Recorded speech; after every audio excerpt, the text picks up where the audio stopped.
With the underpinnings of a Ford Escort, the new Tempo and Topaz would be the first four-door sedan aerodynamically styled by Ford Motor Company. They were to be the successor to the Ford Fairmont, somewhat downsized successor. Wind tunnel testing on the Tempo and Topaz began all the way back in December of 1978. Ford had spent over 450 hours there, and that time resulted in over 950 design changes to the car from their initial concept. All that work netted them a drag coefficient of 0.36, and by today's standards, that's not that great, but back then, it was equal to the Ford Thunderbird. These cars were to be smaller, more fuel efficient, and also front-wheel drive, and that's a big departure from the sedans of the 1970s. So how did these cars fare against the competition? And before you answer that, keep in mind that these cars were made to not only beat the domestic competitors, but also those coming in from Japan. So let's take a look. You're looking at style and technology in total harmony. It's the new '84 Ford Tempo. Tempo's unique aerodynamic design contributes to mileage this high. There's technology like four-wheel independent suspension to absorb impact. A new high-swirl combustion engine gives Tempo quick power response. And Tempo's front-wheel drive delivers responsive handling and good traction. The new Ford Tempo. Have you driven the best-built American cars? Have you driven a Ford lately?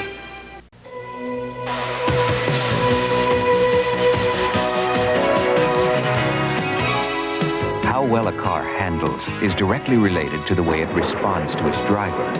With Mercury Topaz, we combine front-wheel drive and four-wheel independent suspension to put the road back where it belongs, in the hands of the driver. We invite you to experience the 1984 Topaz for yourself. From Mercury. The first generation Tempo and Topaz were unveiled on the deck of a decommissioned aircraft carrier, the USS Intrepid, and were released on May 26, 1983 as 1984 models. Both were available as a two-door coupe or a four-door sedan, and they were advertised as a five-passenger vehicle. The standard power plant was a four-cylinder, 2.3-liter, 90-horsepower gasoline engine called the high-swirl combustion. There was also an optional Mazda-built 2.0-liter diesel engine. The standard transaxle was either a 4-speed manual or a 3-speed automatic. The Tempo's front suspension on each side comprised of a lower lateral link and a coilover McPherson strut. The rear Quadra-Link suspension is two parallel lower lateral control links and a radius arm rod per side with coilover McPherson struts. This made the Tempo the first ever American-built Ford with an independent rear suspension using McPherson struts. Brakes were 9.3-inch discs in front and 8.0-inch drums in the rear. Steering was provided by a power-assisted rack and pinion unit with only 3 turns lock to lock. The instrument panel featured an easy-to-read gauge layout with all switches and controls placed within easy reach of the driver. Tempos were offered in 3 different trim levels, the L being the entry level, the GL being the mid-trim level, and the GLX being the luxury model. Topaz model offerings were the L as a base model, the GS as a mid-level, and the LS offered as the luxury model. The new Tempo and Topaz was a hit with the American public. Ford delivered 402,214 Tempos, and Mercury delivered an additional 150,999 Topazes in 1984. 1985 brings a few changes to the Tempo and Topaz's lineups. The 2.3-liter engine received a new central fuel injection system. The 4-speed manual transmission was discontinued, and a 5-speed became the standard transaxle. A new dash was added. It featured a passenger side shelf, side window demisters, and a redesigned driver's pod with a separate area for the radio. In early 1985, the Tempo became the first American automobile to offer a driver's side airbag as a supplemental restraint system. Ford introduces the Sport GL. This package included unique interior and exterior styling cues, the 100-horsepower 2.3-liter HSO engine, alloy wheels, a tachometer, and the 5-speed manual transaxle with a lower final drive ratio of 3.73. It was badged simply as a GL, but was recognizable because it lacked the GL's chrome front and rear bumpers and sported 14-inch alloy wheels and charcoal trim accents. Mercury tweaked the model lineup a bit, dropping the L model while the GS and LS continued on. There were no other changes of note to either the Tempo or the Topaz. Ford delivers 339,087 Tempos, and Mercury sells 101,356 Topazes in 1985. A day in the country. That's something to look forward to. And so is Ford Tempo, the car that shows a lot of forward thinking. Front-wheel drive, precise handling, fuel injection. And Tempo has a design that helps it hold the road. You'll also find Tempo makes the return home again Hey, look at the sheep. a lot more fun. Oh, look, there's a baby. Have you driven the best-built American cars? Have you driven a Ford lately? The 1986 model year brings a few minor changes to the Tempo and Topaz. New plastic composite headlamps were added, the Tempo received new cornering lights, and a restyled grille, making for a more flush front end. The Topaz received a half pseudo light bar grille, and the trunk and taillights were slightly restyled. Both cars were early recipients of the high-mounted brake lights that became required by law in 1986. The Tempo lineup changes again with the new LX luxury trim level replacing the GLX. There are no other changes of note for 1986. Ford delivers 277,671 Tempos, and Mercury sells 78,377 Topazes in the 1986 model year. 1987 sees the addition of an all-wheel drive model for both 2- and 4-door Tempo and Topazes. It included all the interior amenities of the LX and LS models and the HSO engine from the Sport. An automatic transaxle was standard, and the all-wheel drive was driver selected via a push button. The Mazda diesel engine is dropped from the lineup due to weak sales numbers. There were no other changes of note. Ford sold 282,632 Tempos for the 1987 model year, and Mercury delivers 98,340 Topazes. This sedan offers a refreshing blend of form and function. And if you like its form, wait until you experience its function. Ford Tempo.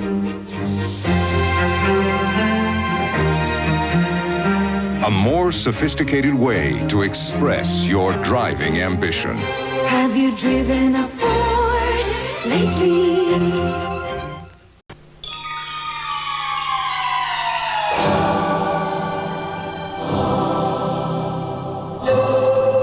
The new shape of Mercury Topaz with optional all-wheel drive. It moves like the wind, even in the rain. Mercury, the shape you want to be in. 1988 brought a redesign for the Tempo and Topaz.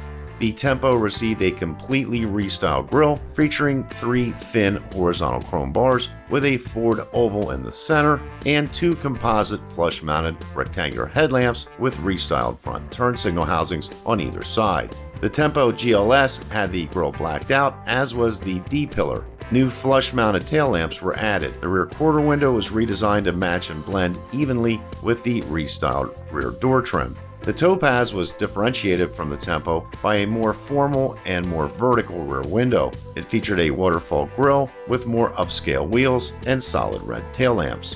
The HSO engine became standard on the Mercury Topaz XR5 and LTS models. The interior received a redesign as well. A new instrument panel design with a central gauge cluster that featured a standard engine temperature control gauge, fan and windshield wiper controls were now mounted on rotary-style switches on either side of the instrument panel, and HVAC controls received a new push-button control layout. On Tempo LX and all-wheel drive models, the interior received chrome and wood treatment on the dashboard and doors. Topaz models featured a tachometer-equipped gauge cluster and a front center armrest as standard. This redesign proved to be popular. Ford delivered 363,192 Tempos, and Mercury sold an additional 111,886 Topazes in 1988. 1989 and 1990 saw no changes of note to either the Tempo or the Topaz. They continued on as they had in 1988. with Ford selling 240,904 in 1989 and 218,426 Tempos in 1990. Mercury was able to deliver 187,034 Topazes in that 2-year run. 1991 brought an end to the all-wheel drive offering. There were no other changes to the cars. Sales continued to decline, with Ford delivering 185,845 Tempos and Mercury selling only 55,599 Topazes for the 1991 model year. What do you think is new about the 92 Ford Tempo and Mercury Topaz? I should know this. Very close. All that on top of AM/FM stereo, and your choice of no-cost automatic or no-cost air conditioning. The 1992 Ford Tempo and Mercury Topaz. Now even more value for your money. They're the result of positive thinking. Yeah, I can imagine that. The 1992 model year saw the Tempo and Topaz receive a minor restyle. The Tempo gained body-colored side trim that replaced the black and chrome trim, as well as full body-colored bumpers. The Tempo's 3-bar chrome grille was replaced with a body-colored monochromatic piece, while the Topaz's chrome grille was replaced with a non-functional light bar. The 3.0-liter Vulcan V6 engine from the Torsen Sable was introduced as an option for the GL and LX models, and became the standard engine on the GLS. The L model Tempo and LS model Topaz were discontinued. Ford delivers 207,340 Tempos in 1992, and Mercury sells an additional 76,698 Topazes. 1993 saw the Tempo GLS and its Topaz counterpart, the XR5, discontinued. There were no other changes for the 1993 model or the 1994 model, as 1994 would be the final year of production for both cars. Ford delivers 349,340 Tempos over the final 2 years of production, and Mercury rolls out an additional 125,981 Topazes. There were thoughts in Ford of developing a third-generation Tempo. They had been testing one all the way back in 1990. However, those ideas were scrapped, and Ford decided to bring in a version of the Mondeo that was sold in Europe, and they renamed that car the Contour. You see, Ford had been losing money on every Tempo and Topaz it had sold for the last decade. And I know what you're thinking out there. Why would Ford sell a car and lose money on it? Well, the thought there was that if they could get younger buyers into a Ford product early in life, they would get a customer for a lifetime. Now, the issue with that thinking is that younger buyer has to like that car. And Tempo and Topazes, they had their issues. They were prone to just stop running at any time. And for the longest time, Ford couldn't figure out what was going on. The car would stop running, it'd get towed into a dealership, the technician would look at it hours later, and it would start up and run just fine. Eventually, Ford figured out what the issue was. It was in their ignition modules. These were placed on the side of the distributor, and the distributor was to act as a heatsink. The problem was it didn't do that great of a job. Once that ignition module exceeded 257 degrees, it would just shut down. And the Tempo and Topaz didn't have a whole lot of airflow through their engine compartment. Eventually, Ford solved that problem by moving that ignition module off the distributor and putting it on its own heatsink. The last Ford Tempo was built at the Oakville assembly plant. Eventually, that plant was retooled to build the new Windstar. Now, if you enjoyed this look at the Tempo, please hit the like button. That way other people see it. Also, consider subscribing to the channel. There's a lot of videos like this on the channel. Like this one over here, it's a look at the SVT Contour. That was Ford's performance version of the Contour. That's it for now. Thanks for watching. Till next time, we'll see you.